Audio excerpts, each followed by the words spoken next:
오늘은 제가 여러분들에게 예수님을 믿는 방법이라 하는 제목으로 이제 말씀을 드리려고 합니다. Today I come to you with the title, How to Believe in Jesus. 이 제목이 좀 예수 잘 믿는 여러분들한테 좀 이상하게 들릴 수도 있습니다. Although the title itself may kind of sound very strange to some of you, particularly who are close to Christ. 제가 오늘 말씀드리려는 것은 이 믿음이라고 하는 게 내가 믿어야 되겠다 하는 의지나 또 내가 이 지식으로 안다고 해서 믿음이 생기는 게 아닙니다. What I'm trying to say today is basically the faith, in regards to faith. Faith is not something that's going to take place as a result of our direct will or our knowledge. 이거는 하나님의 선물이에요. It's a gift of God. 그래서 에베소서 2장 8절 우리 다 같이 한번 읽어봅시다. 자, 시작. 너희가 그 은혜를 인하여 믿음으로 말미암아 구원을 얻었나니 이것이 너희에게서 난 And 것이 this is 아니요 not from 하나님의 yourself, it is 선물이다. the gift of God. 이게 무슨 말인지 이해하십니까? understand? 너희에게서 난 것이 아니라 하나님의 선물이다. 이걸 강조하고 있는 거예요. The emphasis here is that it's not from you. It doesn't come from within you, but it's a gift of God. 네. 그래서 먼저 이제 오늘 본문부터 또 한번 보겠습니다. So let's go back to our main 여기에서 scripture today. 유대인은 표적을 구하고 이 말씀이 있죠. Here we see that Jews are asking for signs, 헬라인은 지혜를 찾고. whereas the Greeks are searching for wisdom. 왜 그럴까요? Why is that? 왜냐하면 유대인들은요 항상 표적을 보고 하나님을 믿었습니다. Because if you look at the history of the Israelites, God had always provided them signs. 하나님이 아브라함에게 나타났잖아요. That he appeared in front of Abraham, 모세에게도 나타났잖아요. he appeared in front of Moses. 그렇죠? 이렇게 나타난 걸 보고 믿는 사람들이 유대인이었기 때문에 유대인은 늘 표적을 구했습니다. So they trusted God just simply by his appearance, which is a sign.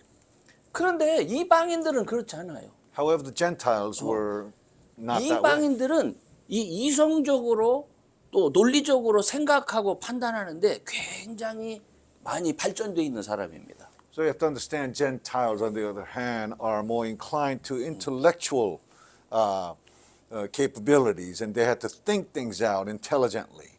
그래서 자기들이 누가 설명해서 자기들이 이해되지 않으면 받아들이지 않아요.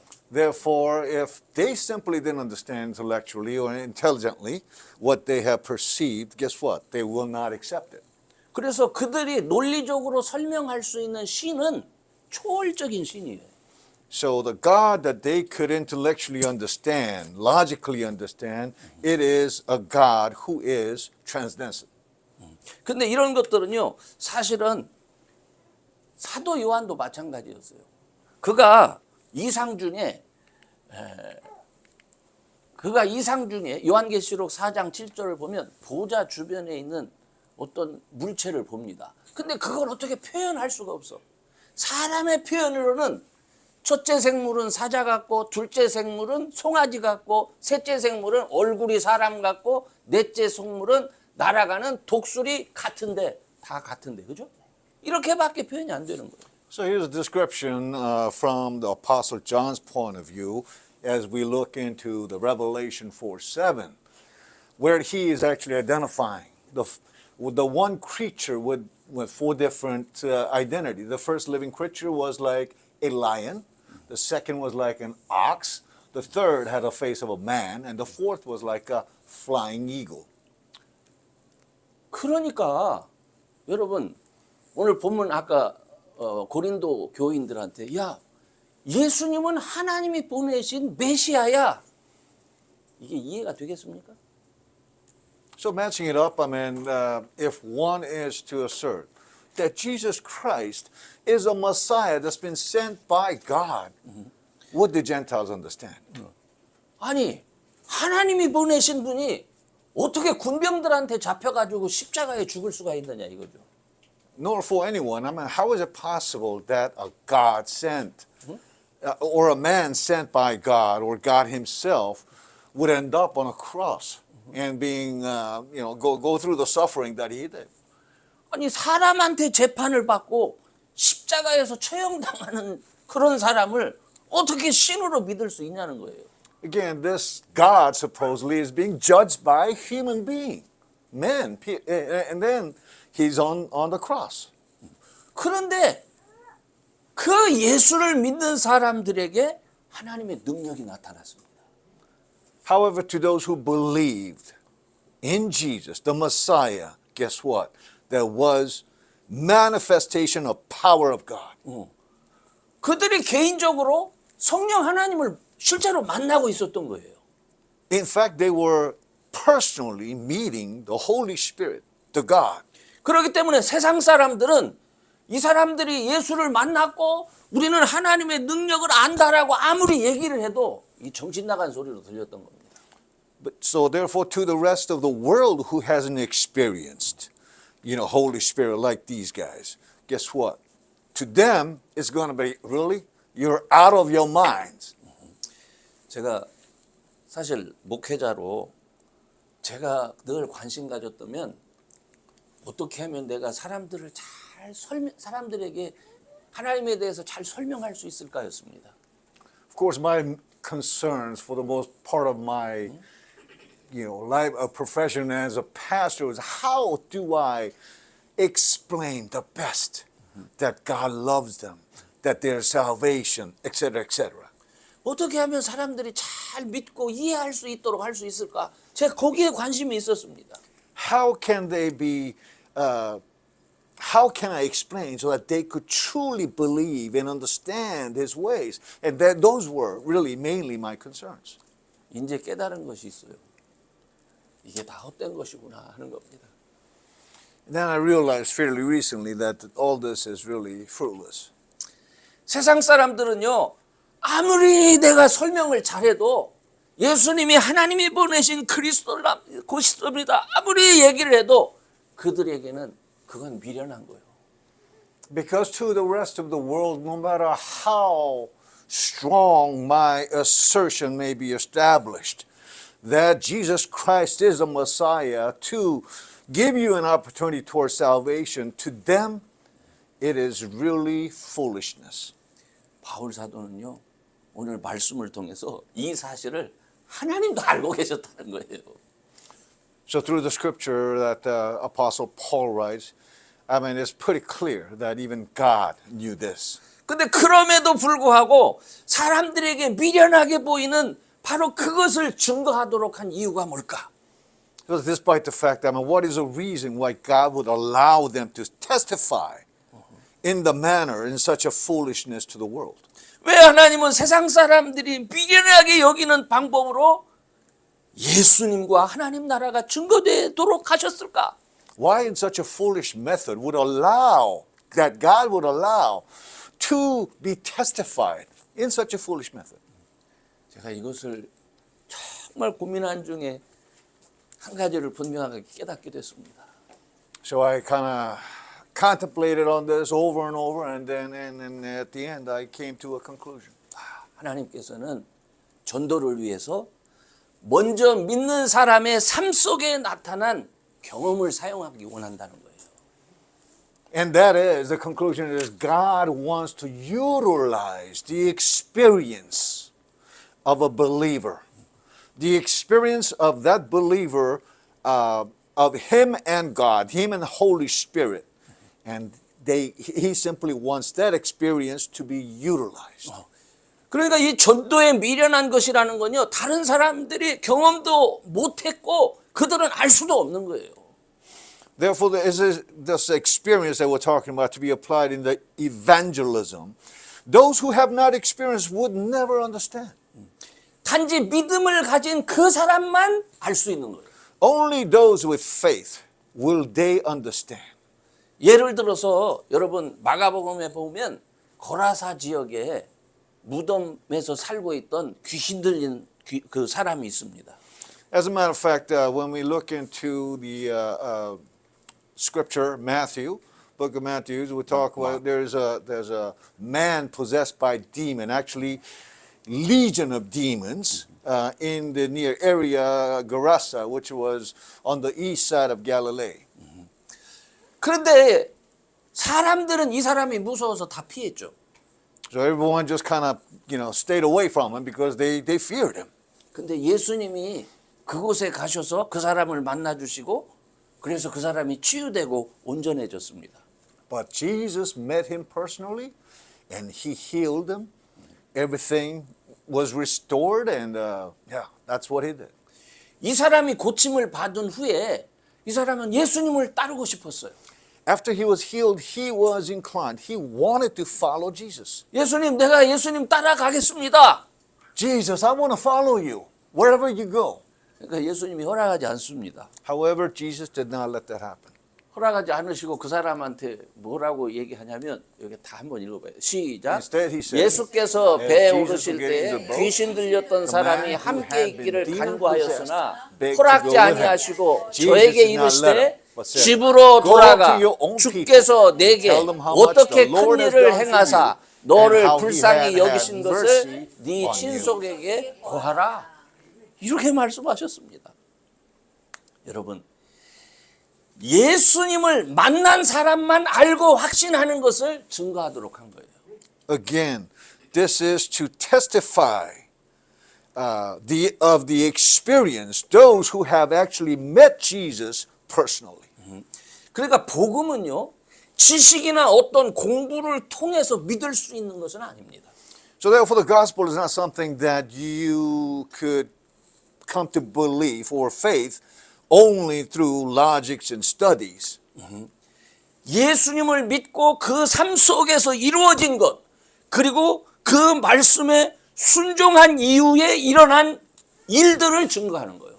But along with the knowledge gained, the result of what's been applied in your life, that's the testimony. 사람들이 그 얘기를 들을 때 얼마나 미련해 보였겠습니까? Just imagine how foolish it all sounded to those secular people. 말도 안 되는 얘기를 하면서 증거하니까 얼마나 그들이 미웠겠습니까? Here they are testifying that makes no sense whatsoever. How hateful they must have been to them. 더욱이 예수님을 십자가에 죽게 한 사람이 당시에 힘 있는 사람들이었습니다. In particular, those people are the very people who crucified Jesus. 그러니 그가 다시 살아났고 그가 하나님의 아들이라고 하니 자기들은 지옥 갈 사람이 돼버린 거예요. Because those who are listening to this, if in fact Jesus rose from the dead, that Jesus was Messiah, those individuals, they know very well they were the one who crucified him. 자, 그렇게 되다 보니까 예수님을 증거하는 사람들은요, 자기가 경험한 거니까 목숨 걸고 말하는 거예요. So those individuals who have truly experienced Jesus Christ, guess what? They are going to put their neck on the line. 그러니까 믿는 사람들이 또 생겨나기 시작했습니다. And as a result, there are others who trusted in God. 그 사람들도 먼저 믿은 사람들이 경험한 것을 경험하기 시작하는 거예요. As a result, they are experiencing what the forerunners have experienced. 그러니까 이제는 과거에 핍박하던 사람들까지 돌이켜서 예수님을 믿기 시작했습니다. So, which would lead to the point of those who had persecuted Jesus Christ are now turning around. 그러니까 전도는 경험이 없는 사람들은 도무지 이해할 수 없는 거예요. Therefore, evangelism is something that those without experience with God, with the Holy Spirit, you just simply cannot understand. 그래서 말도 안 된다면서 비웃을 수 있는 거예요. That's why people say it makes no sense and they will make mockery. 그러나 믿는 사람들에게는 분명히 하나님이 능력으로 나타났고 또 그들을 구원해 주신 것을 그들이 경험한 겁니다. But for those who believe, it was manifested in front of their eyes. They saw it and they experienced it. 그래서 그 믿음 때문에 그 사람의 삶이 변화되는 거예요. And as a result of that faith, his life, their lives have been transformed. 그 믿음 때문에 그 사람들의 삶 속에 감사가 생겼고 기쁨이 생겼고 찬양이 생긴 거예요. And as a result of that faith, in their lives, budded happiness, joy. Yes, absolutely. 저는요, 여러분의 믿음 속에도 하나님의 구원하심에 대한 이런 실제적인 간증이 있기를 간절히 소원합니다. And I pray in your faith, everyone, that you would experience these experiences, personal experiences with the Lord, Jesus Christ and the Holy Spirit, just the same. 네가 뭐가 잘못됐다, 너 믿어야 된다, 이게 아니고 하나님이 나를 이렇게 축복하셨다, 이거를 간증하는 사람들이 돼야 되는 거예요. Not to turn into one who's going to point finger at others and say, hey, you are wrong, you're right. No, I want you to be that particular individual who have experienced God themselves. And then let them and evangelize your experience.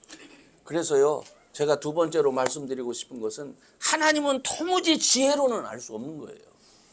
And the second thing I want to say is that through wisdom, there's no way to understand God. 이미 말씀드렸지만 아브라함이 어떻게 하나님 알게 됐습니까? So I already said this, but Abraham, how did he come to know God? 야곱이 어떻게 하나님을 알게 됐어요? How about Jacob? 모세는 어떻게 하나님을 알게 됐죠? How about Moses? How they come to experience? 바울은 어떻게 하나님을 알게 How 됐습니까? about Paul? How did he come to know God? 여러분, 예수님의 제자들은 도대체 어떻게 예수님을 알게 됐습니까? What about the apostles? 모두가 하나님이 직접 나타내 주시고 예수님께서 당신이 어떤 분인지를 보여주시고 말씀했기 때문에 알게 된 거예요. In all cases, God came to them first. 만약 하나님께서 자신을 나타내 주시지 아니하신다면, 누구인지 말씀해 주시지 않으면 사람은요, 옆에 같이 있어도 모르는 거예요. If God did not reveal himself to them, even if God was right next to you, you would not know. 그게 어디에서 나옵니까? 엠마오로 가는 두 제자에게 나타나는 거예요. Looking 제가 at- 한번 같이 읽어봅시다. 누가복음 Luke 24. 24장인데요. 시작. 저희가 As they 서로 talked and discussed 이야기하며 these 문의할 things with 때에 each other, 예수께서 Jesus himself 가까이 came up 이르러 and walked 저희와 along with them. 동행하시나 저희 they were 눈이 kept from 가리워져서 recognizing. 그인 줄 알아보지 Talking 못하고 about the apostles going towards Emmaus. 옆에 예수님이 있어도 못 알아본다니까요. They just can't recognize. Here's Jesus walking right next to me, and yet they could not recognize. 그럼에도 불구하고 오늘 여러분이요, 이 자리에 인도되어져 있다라고 하는 이 자체가 사실은 특별한 은혜입니다. Despite the simple fact that you're here, that alone is a privilege, is it not? 그렇지만 여러분이 특별한 은혜로 그분을 알아서 여기에 왔지만 그분을 아는 것하고 그분을 만나고 체험하는 것하고는 다른 거예요.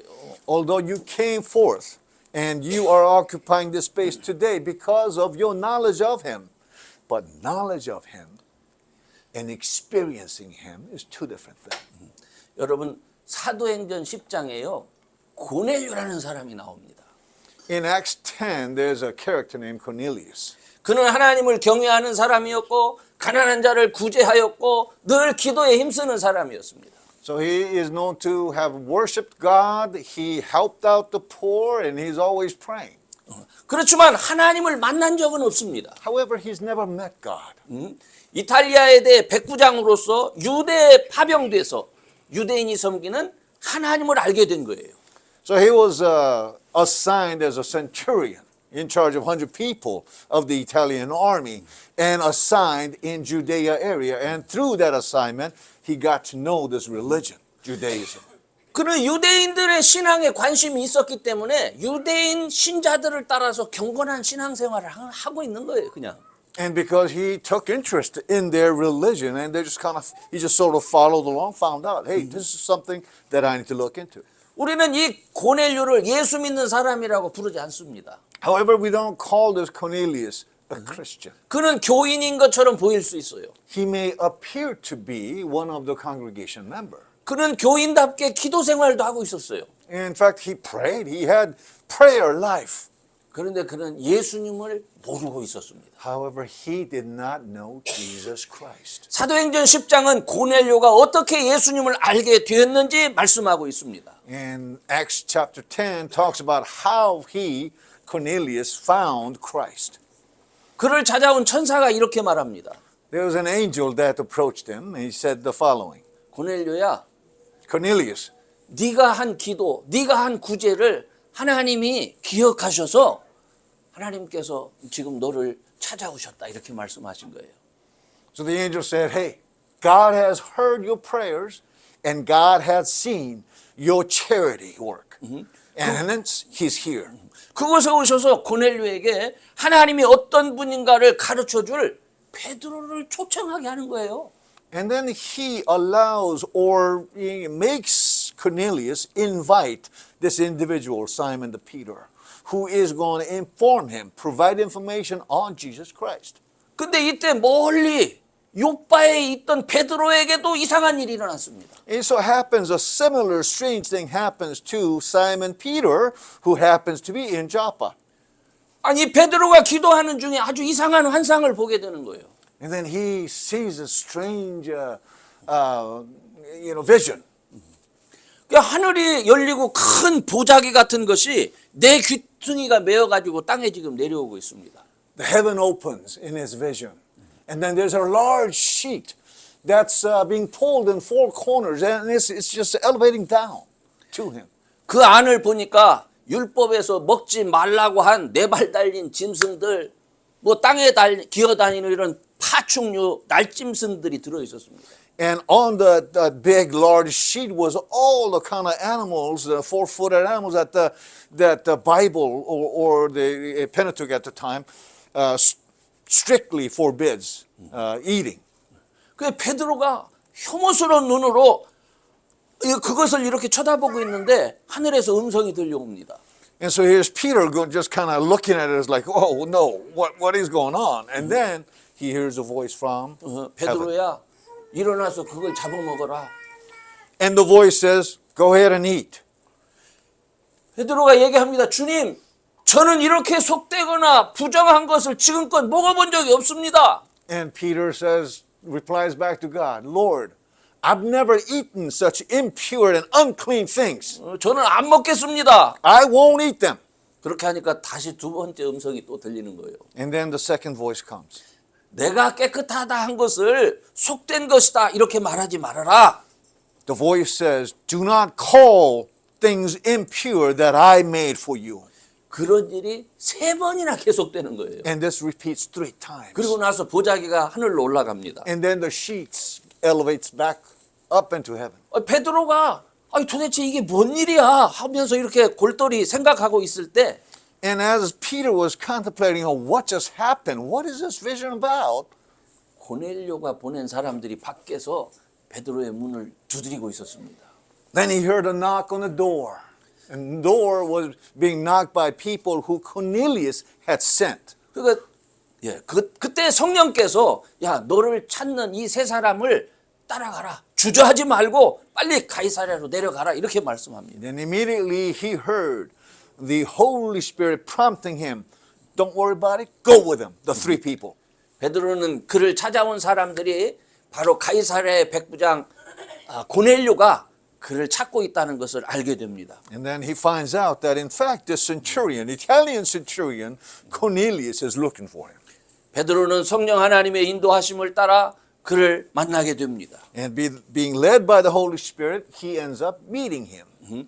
그리고 고넬료하고 그의 온 식구들에게 예수 그리스도를 증거하게 됩니다. And he comes to witness to not only Cornelius and all his families about Jesus Christ. 그들이 그 말씀을 들을 때에 고넬료와 그의 온 식구들에게 성령이 임했다고 성경은 말씀하고 있습니다. And the scripture says when that happened, the Holy Spirit resided, came down on all of them.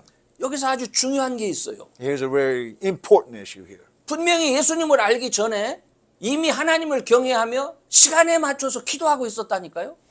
Something to think about, right? I mean, Cornelius, he was a praying man, even at regular times, and he knew God, and he was doing the right thing, charity, all that. 그리고 하나님의 뜻을 따라 가난한 사람을 구제하는 일도 하고 있었어요. In fact, the charity that he continued to do for the poor people. 근데 성경은 그를 믿음의 사람이라고 말하지는 않습니다. However, the scripture does not refer him as a believer. 그는 예수님이 누구신지 알지 못했어요. Because he simply didn't know Jesus. 단지 하나님을 공경하고 하나님을 두려워하는 사람이었습니다. He was a person who feared God. That's basically what it was. 오늘 저는 여러분들에게 부탁을 드립니다. And here I plead with you today. 성령 하나님의 임재를 구하시기 바랍니다. I pray that you would ask for the presence of the Holy Spirit. 더 나아가서 그 임재를 나타내는 은사를 구하시기 바랍니다. And further, I pray that you would pray for the gifts of the Holy Spirit. 삶의 문제 앞에서 구원하심을 구하기도 하지만 동시에 성령의 나타남과 능력이 여러분 삶 가운데 경험될 수 있기를 구하시기 바랍니다. It's no doubt that you'll be praying for the things that you need, the necessities of life, but at the same time, I pray that you receive the gifts of the Holy Spirit, that you will be able to manifest to everyone around you. 목사님 나 알아요 라고 말하지 마세요. Don't tell me that, yeah, I know. 목사님 나 많이 배웠어요 이렇게 말하지 마세요. Don't tell me I know a lot. I've learned a lot. 예수님을 실제로 경험하셔야 됩니다. But I need you to experience Jesus Christ. 그분의 도우심을 실제로 경험하고 확신하는 성도가 되어야 됩니다. In reality, you need to experience His assistance, His help, His love. 오늘 우리 시대의 문제를 아십니까? Do you understand what's happening in our lifetime today? 여러분 인공지능 AI에 대해서 들어보셨죠? You heard about AI, artificial intelligence. 우리 목사들한테도 아주 좋은 겁니다. It's actually even good for us pastors. 내가 말만 하면 설교까지도 다 만들어줍니다. So all I have to do is put in a request, even verbally, and then voila, comes a sermon. 사실 모든 사람들이 편리하게 도와줍니다. And it helps many people, very conveniently. 근데 우리가 한번 생각해 봐야 돼요. But you have to think. 이런 정보의 종합을 통해서 정말 우리가 하나님을 찾을 수 있겠습니까? Through the compilation of all this information that we gather out of this computer, could we really find God? 그 AI의 인도함을 통해서 하나님을 만날 수 있겠어요? Could we actually meet God through the assistance that the AI provides? 절대로 그렇게 하나님 만날 수 없습니다. There's no way you can. 사람이 하나님을 만날 수 있는 방법은 하나님이 우리에게 자기를 나타내 주셔야 가능한 거예요. The only way that you will meet God is for Him to first reveal Himself to you. 그러니까 예수님을 믿는 우리에게 예수님께서 주신 성령을 통해서만 가능한 거예요. Therefore, which all means that only through the Holy Spirit that God has provided us. 그래서 저는 우리 한미 교우들 모두가 성령 하나님의 임재를 경험하기 원합니다. And therefore, I want you all, everyone in here, to experience the Holy Spirit. 여러분 이것을 위해서 우리가 해야 될 일이 뭐가 돼요? So, what is it that we can do about this? 하나님이 가장 기뻐하는 걸 하면 됩니다. All you have to do is the very thing that God is most happy with. 하나님이 가장 기뻐하는 게 뭘까요? What is it that God is most happy with? 하나님이 가장 기뻐하는 건 What is it that He wants you to do most? That 말씀을 듣고 순종하는 겁니다. to listen to the words and to obey. 여러분 구약 성경에서 수도 없이 들으라 이스라엘아 들으라 이스라엘아 여러분 들으셨죠? I'm sure that you heard numerous times in the Old Testament, listen, O Israel, listen, O Israel. 그런데 성경에서 뭘 발견하죠? 죽어도 안 믿는 이스라엘을 보게 됩니다. And then we see inevitably the Israelites who choose not to listen. 오늘날 예수를 믿는 우리들에게 예수님이 말씀하시는 게 뭐죠? What is it that He continues to tell us today? 뭡니까 도대체? What is it? 기억나세요? 어? 하나님을 어떻게 사랑하고 또 내 이웃을 내 몸과 같이 사랑하라. The ultimate command, to love God with all your heart and mind, and to love your neighbors just as you love yourself. 그렇게 순종하면서 우리는 하나님 앞에 나아가는 겁니다. And with such obedience, we just simply proceed towards God. 말씀을 지키면서 순종하면서 나가는 거예요. adhering to the words and being obedient to the words, we simply proceed. 예, 믿어요 하면서 말씀은 아니 나중에 할게요 이렇게 하면 안 돼요. You can't say, yes, I believe, but you know what, I'll put things, in perspective and just kind of postpone the execution later. 성령이 오셔서 나에게 말씀하시고 이끌어 주시는 대로 순종하셔야 됩니다. So you need to be obedient to the Holy Spirit as He leads you and as He guides you. 이제 결론적으로 말씀드립니다. Here's a conclusion. 순종의 삶 가운데 성령 하나님을 경험하는 것. Amidst the life of obedience, to experience Holy Spirit. 그것을 경험할 때 여러분이 말 외에 달리 그것을 표현할 방법이 없습니다. And there's no other way for you to express that other than through verbally. 우리 한 사람 한 사람에게는 엄청난 감격이 있어요. Every one of us have felt the overwhelming emotion. 너무 큰 기쁨이 있는 거예요. True happiness, I'm sure you feel. 근데 그걸 어떻게 표현할 수가 없는 거예요. But how do you express that? 예배드리면 기쁘고 That you're simply joyful when you are worshiping Him. 내가 성도를 만날 때 감사함이 있고 There's thanksgiving in my heart when I meet the other brothers and sisters. 하나님 앞에 드린다는 것이 너무너무 기쁜 거예요. It's simply joyful and overabundance to be able to give to the Lord. 그때 이 마음속에 다른 사람들도 나와 같이 이런 기쁨과 즐거움이 경험될 수 있기를 소원하는 거예요. And of course, at the same time, you're within yourself thinking and praying and wishing that others will feel like me.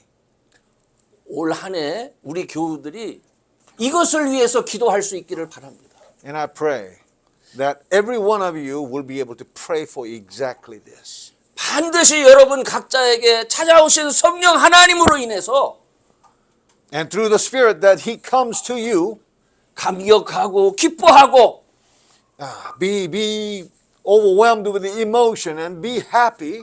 도무지 이해하지 못하는 세상 사람들을 향해서 And towards those secular people out there who won't understand you, 여러분이 경험한 그 하나님의 능력을 미련해 보일지라도 말할 수 있기를 and be able to declare your experience to them, although it may look and appear foolish. 주의 이름으로 축원합니다. And I pray that in the name of Jesus. 아멘. 기도하시겠습니다.